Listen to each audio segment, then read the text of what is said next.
Wooden structures last way longer when you get the right wood and treat it like a pro from the start.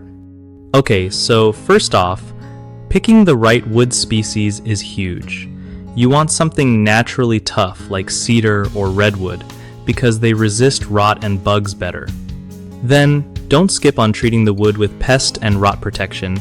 It's like giving your wood armor against termites and moisture. Make sure you seal and finish the wood properly with a good waterproof sealant so rain and sun don't wreck it over time. When you're planning your build, think about the structure's design.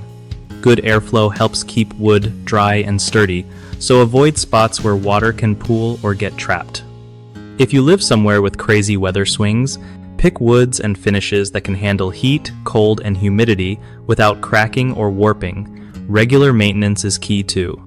Check for any signs of damage or wear every year and fix it fast before it gets worse. Using quality fasteners that don't rust also helps keep everything tight and strong. And hey, if you're not sure what to do, talk to a pro who knows about local climate challenges and wood care. One of the biggest mistakes people make with wooden structures is choosing cheap or wrong wood that just can't handle local weather.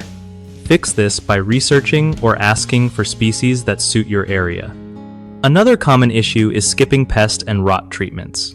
Untreated wood can get eaten or mushy fast, so always use recommended preservatives before building. Lastly, poor sealing and finishing cause water damage and cracking. Make sure to apply multiple coats of sealant and reapply as needed to keep your wood protected long term. BigHomeProjects.com is awesome for hooking homeowners up with trusted local contractors who really know their stuff about wooden structures. Plus, it's a great way for contractors to find new clients who need help with big home projects like building decks or sheds.